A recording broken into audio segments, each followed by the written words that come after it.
don't find something to pacify. I'm this video you're going to see Ozzy Osbourne funniest moments before he died.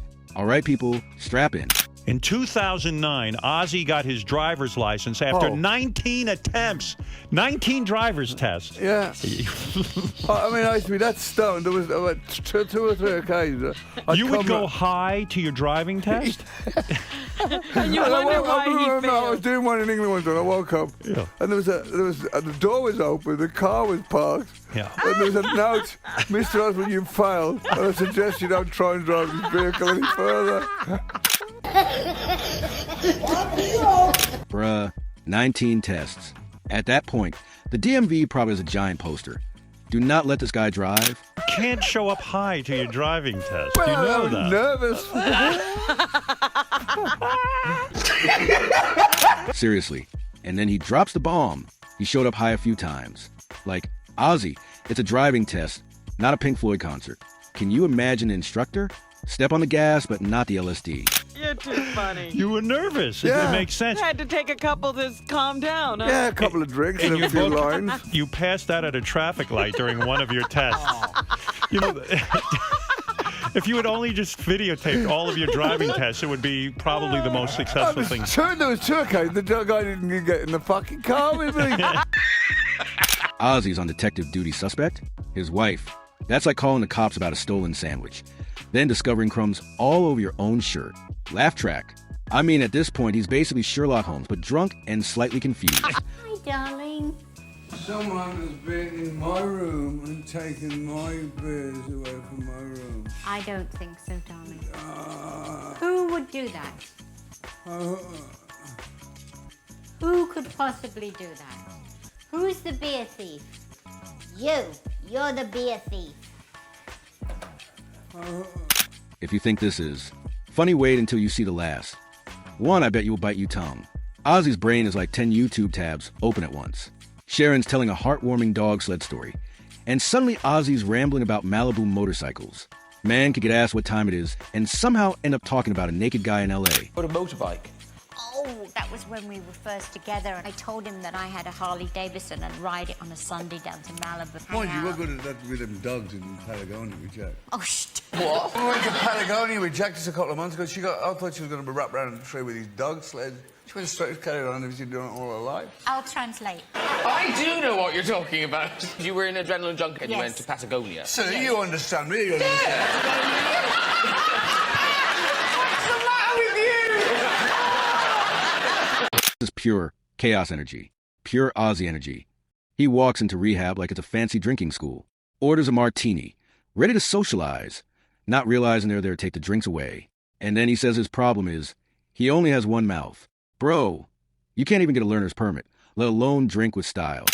Rock and roll! How my wife got me to go to a rehab for the first time. She said to me, I found this great place where they teach you to drink like a gentleman. And I go, that's it, I've been doing it wrong.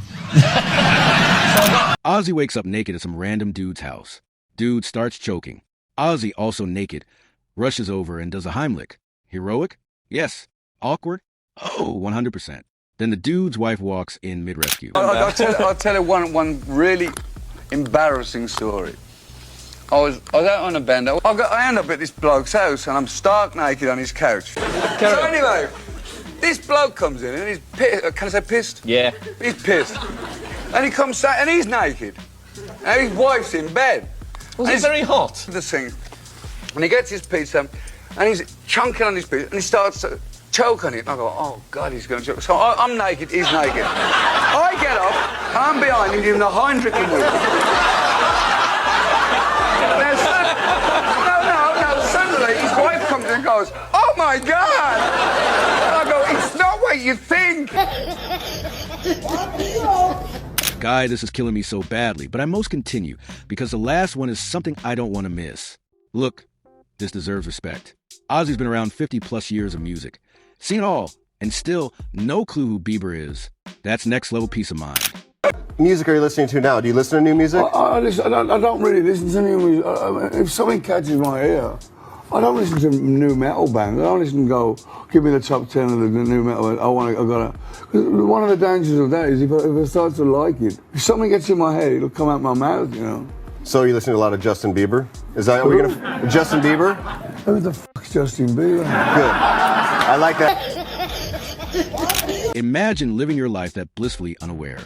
Ozzy refuses gum, says it's horrible, then suddenly loves it. Who pissed on my carpet? That bastard dog, man. I'm gonna throw it in the pool. Where? Get the out of my head. This man changes opinions faster than Wi-Fi drops during a thunderstorm. 1 second, nah. Next second, yeah, this is my life now. Ozzy loses it because the dog peed on the carpet. And his solution? Throw the dog in the pool. Imagine being that dog, just vibing. Next thing you know, you're in a rock star swimming pool for a pee crime. Hi, Night Flight fans. We're talking with the one and only Ozzy Osbourne. Good evening, Ozzy. What? Good evening, Ozzy. Hello there. Justice has never been so aquatic. And that's Ozzy, music legend, chaos magnet. And the only man on earth who could turn naked rescues, gum, and beer theft into pure comedy gold. Like the video before Ozzy finds out you've been stealing his beers. And half of it sounds made up. But to Ozzy, the chaos was just daily life, like breathing or swearing. What the fuck is that? Jack! Can you get this fucking this television to work? You gotta have like computer knowledge to turn the fucking TV on and off. Take the time Sharon caught in the kitchen in the middle of the night, wearing nothing but his underpants and a grin, frying eggs with one hand while holding a cigarette in the other. He wasn't making breakfast for anyone, just himself, because apparently at 3 a.m, after a night of God knows what, eggs were a spiritual necessity. Sharon, half asleep and furious, told him to put the pan down before he burned the place down, but Ozzy just looked at her and said, "Sharon, I've survived bats, booze, and Black Sabbath. I can handle an omelet." Oh, come on, Sharon. I'm fucking Ozzy Osbourne, the Prince of fucking Darkness. When do the male models come on and start stroking them? And then there was that dog. Or rather, the dog that Ozzy insisted could talk to him if he listened hard enough. It had one eye and an attitude problem. And somehow Ozzy was convinced it understood every word he said. He'd sit there, having these full-on conversations, pause like the dog was actually answering back, and Sharon would just roll her eyes and walk away, because you couldn't tell Ozzy something wasn't real once he decided it was. That was the thing with him. His world was his own, and you either stepped into it or stood back and watched.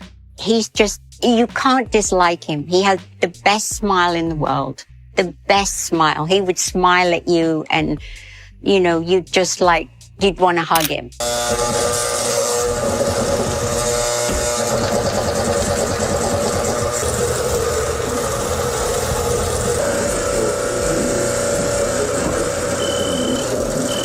Sometimes stepping meant getting swept into the madness, like the time they had a massive row in public because Sharon had booked him for some event he didn't want to do.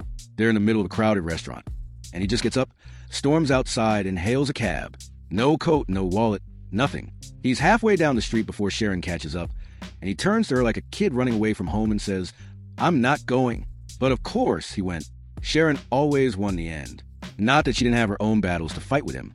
Like when they moved into a new place and Ozzy decided he was going to help unpack. In Ozzy's mind, that meant opening boxes at random, pulling things out, and leaving them in completely different rooms. Sharon would be looking for the kettle and find it in the bathroom next to a pile of socks. It's like living with a hurricane, she said once, and she wasn't wrong. Then there was a time Ozzy got it into his head to do some gardening. This was not his area. He's out there, shirtless in sun, trying to plant roses. But instead of buying proper soil, he dumped some old compost from God knows where, and the smell was enough to drive the neighbors mad. A week later, whatever he planted had died, but Ozzy kept going out there with a watering can anyway, like he could bring them back by sheer force of will. And that was Ozzy all over, equal parts determination and disaster.